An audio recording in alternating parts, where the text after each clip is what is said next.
एक बार की बात है, एक गांव में बिरजू नाम का एक आदमी रहता था। बिरजू के घर में शौचालय तो था, पर फिर भी उसकी पुरानी आदत की वजह से वो हर रोज सुबह सुबह खेतों में हल्का होने जाता था, वो भी किसी और के खेत में। बिरजू एक दिन सुबह सुबह, आए हाय सुबह हो गई।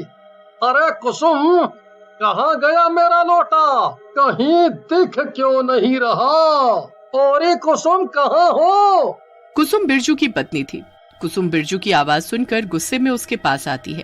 अरे क्या हुआ, काहे सुबह सुबह चिल्ला रहे हो? मुझे सुबह से ही हजारों काम रहते हैं और तुम्हारे पास तो बस एक ही काम है, हल्का होना, वो भी उसके लिए इतनी दूर खेतों में जाते हो। अरे घर में इतना बड़ा शौचालय बना तो हुआ है, फिर भी साहब को खेतों में हल्का होने जाना है। अरे तुम मुझसे क्यों सुबह सुबह बहस कर रही हो? तुम्हें तो पता है कि सालों से ये मेरी आदत रही है। मुझे सिर्फ खेतों में जाकर हल्का होना पसंद है। तुम बस मुझे मेरा लोटा ढूंढ कर दो और मेरा टाइम वेस्ट मत करो। कुसुम मुंह बना लेती है और बिरजू को लोटा ढूंढ कर दे देती है। ये लो, और अब मुझे परेशान करना बंद करो, जाओ हल्का होने जाओ। बिरजू लोटे में पानी भर लेता है और खेतों की तरफ चल देता है। हमेशा की तरह बिरजू अपनी मनपसंद जगह पर हल्का होने बैठ जाता है। जैसे ही वो हल्का होकर उठता है, उसे कुछ दूरी पर एक लड़की खड़ी दिखाई देती है। अरे मुझे नहीं पता था यहाँ मेरे अलावा कोई और भी हल्का होने आता है। एक तो मेरी इस कमजोर नजर की वजह से दिखाई भी नहीं दे रहा। कहाँ कौन है? लगता है कोई लड़की है। छोड़ो मुझे, क्या मैं चलता हूँ घर। पर तभी बिरजू देखता है कि वो लड़की उसी के पास आकर खड़ी हो जाती है। तब जाकर बिरजू को दिखाई देता है कि वो कोई मामूली लड़की नहीं बल्कि एक चुड़ैल थी। तभी चुड़ैल बिरजू को हवा में लटका देती है। सुन, आज से ये मेरा इलाका है। अगर तू दोबारा यहाँ दिखा या यहाँ हल्का होने आया तो मैं तुझे जिंदा नहीं छोड़ूंगी, समझा? माफ कर दो मुझे, अब मैं यहाँ नहीं आऊंगा। छोड़ दो मुझे प्लीज, जाने दो। चुड़ैल बिरजू को दूर फेंक देती है और बिरजू उल्टे पैर अपने घर भागता है। बिरजू को हांफते हुए देखकर कुसुम उससे पूछती है, क्या हुआ जी, क्या बात है? ये अचानक से दौड़कर आने की क्या जरूरत थी? हल्का होकर ज्यादा ही एनर्जी मिल गई है या कोई भूत दिख गया क्या रास्ते में? अरे भूत नहीं, चुड़ैल। क्या? अरे हाँ, सचमुच की चुड़ैल। तुझे पता भी है, आज खेत में हल्का होने के बाद जब मैं उठा तो वहाँ मुझे एक चुड़ैल ने पकड़ लिया।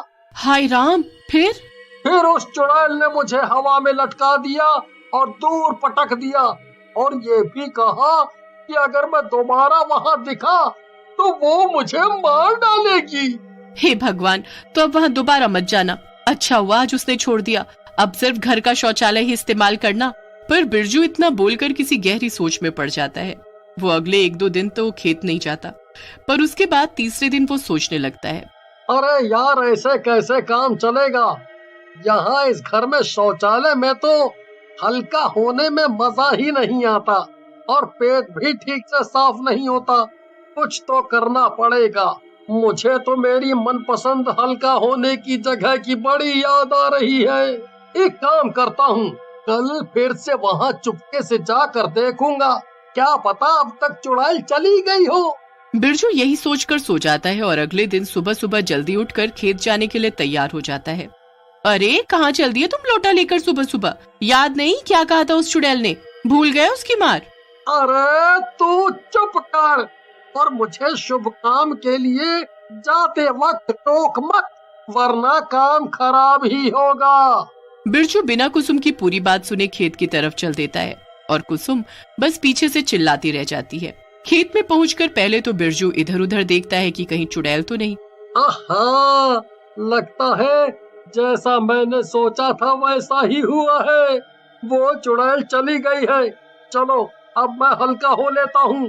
पूरे 3 दिन बाद मुझे ये सुनहरा मौका मिला है। बिरजू वहीं खेत में बैठ जाता है और हल्का हो लेता है, पर जैसे ही वो उठता है चुड़ैल खेत में वापस आ जाती है। बदतमीज, तेरी इतनी हिम्मत, तू फिर से मेरे खेत में आया और यहाँ आकर हल्का हुआ। आज मैं तुझे जिंदा नहीं छोड़ूंगी। इतना कहकर चुड़ैल बिरजू को दौड़ा लेती है। बिरजू फिर से उल्टे पैर खेत से भागता हुआ अपने घर लौट आता है। अरे अरे, आ गए वापस? और फिर से वही हालत। मना किया था ना मैंने, मत जाओ। आज तो किस्मत अच्छी थी जो बच गए। चुप कर जा तू तो, सब तेरे अशुभ बोलने की वजह से हुआ है। और अब तो मैं इस चुड़ैल से पीछा छुड़ा कर ही रहूंगा। आखिर ये खेत उसका कैसे हो सकता है? वो खेत श्यामलाल का है। मैंने कल ही उसकी बीवी से पता किया था। श्यामलाल और उसकी बीवी भी उस चुड़ैल से परेशान है। उसने मुझे बताया कि यही कुछ एक हफ्ते पहले ही उनके खेत में एक चुड़ैल घुस आई और खेत को अपना बताने लगी। जो कोई भी खेत में जाता वो उसे मार मार कर भगा देती, यहाँ तक कि उसने श्यामलाल को भी अंदर नहीं घुसने दिया। मैं इस चुड़ैल का कुछ तो करके ही रहूंगा। जा रहा हूँ मैं श्यामलाल के घर। अब मैं और नहीं सहने वाला। इतना कहकर बिरजू आगे आगे चल देता है और कुसुम पीछे से चिल्लाती रह जाती है, अरे पर तुम उससे कहोगे क्या कि चुड़ैल तुम्हें उसके खेत में हल्का नहीं होने दे रही। बिरजू श्यामलाल के घर पहुंच जाता है और उससे मिलता है। अरे श्यामलाल, मैं कुसुम का पति बिरजू। तुमने मुझे पहचाना नहीं क्या? अरे नहीं नहीं, ऐसा नहीं है। आओ आओ बिरजू भाई, बहुत सुना है आपके बारे में। कहो कैसे आना हुआ? अरे भैया, मैंने कुसुम से सुना कि तुम्हारे खेत में कोई चुड़ैल घुस आई है। हाँ भाई, बड़ा परेशान हूँ। हाँ मैं भी। तुम क्यों परेशान हो बिरजू भैया? अरे वो अब अगर तुम मेरे गांव में ही रहते हो तो हुए ना तुम मेरे दोस्त। तो मेरा दोस्त परेशान तो मैं भी परेशान। पर भैया अब करना क्या है? कोई उपाय है क्या? अभी तक तो नहीं। ओहो, पर मेरे पास है। मेरे पास एक भूत भगाने वाला बढ़िया टोटका है जो मैंने अखबार में पढ़ा था। वो करने से जरूर चुड़ैल तुम्हारे खेत से भाग जाएगी। हाँ। अच्छा, तो जल्दी बताओ ना बिरजू भाई। इसके लिए हमें एक लाल रंग का कपड़ा चाहिए जिसके अंदर हमें कुछ लाल मिर्च, नींबू और माता रानी की एक फोटो रखनी होगी। बस फिर उस कपड़े के अंदर ये सब रख कर उसकी एक पोटली बनाकर उसे एक डंडे पे लटका कर जब हम चुड़ैल को उससे दौड़ाएंगे तो वो डर कर भाग जाएगी। हाँ। अच्छा, ऐसा क्या? फिर क्या था? श्यामलाल और बिरजू लाल रंग के कपड़े में सब सामान रखकर वैसी पोटली बनाते हैं और उसे एक डंडे से लटकाकर खेत की तरफ चल देते हैं। खेत पहुंचकर बिरजू, ठीक है श्यामलाल भैया, वो चुड़ैल यहीं कहीं होगी। चलो उसे ढूंढते हैं और उसे तुम्हारे खेत से डरा कर भगा देते हैं। अरे बिरजू भैया, मैं तुम्हारा ये एहसान कभी नहीं भूलूंगा। तुम मेरे खेत बचाने के लिए कितना कुछ कर रहे हो। धन्यवाद। अरे ये तो मेरा फर्ज है। चलो चलो अंदर चलकर चुड़ैल को ढूंढते हैं।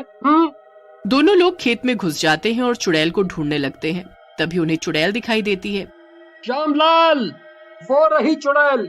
जाओ अच्छा सबक सिखाओ इसको। श्यामलाल बिरजू की बात सुनकर चुड़ैल की तरफ डंडा लेकर चल देता है और चुड़ैल उसे देख लेती है। क्यों रे श्यामलाल, तुझे मैंने कहा था ना अब से ये खेत मेरा है, तू फिर यहाँ क्यों आ गया? चल निकल यहाँ से, अब भूल जा इस खेत को हमेशा हमेशा के लिए।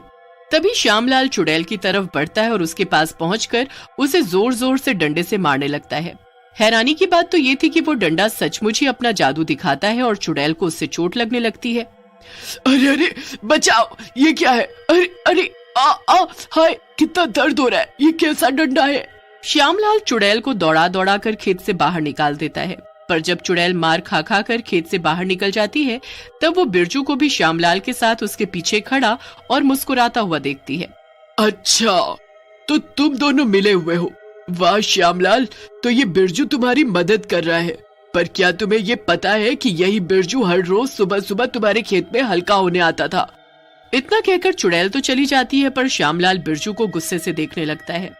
बिरजू को चुड़ैल की बात सुनकर श्यामलाल से डर लगने लगता है और वो उसके पीठ पीछे से भागने की कोशिश करने लगता है, पर श्यामलाल उसे रोक लेता है। देख श्यामलाल, मुझे माफ कर दे, मुझे माफ कर दे।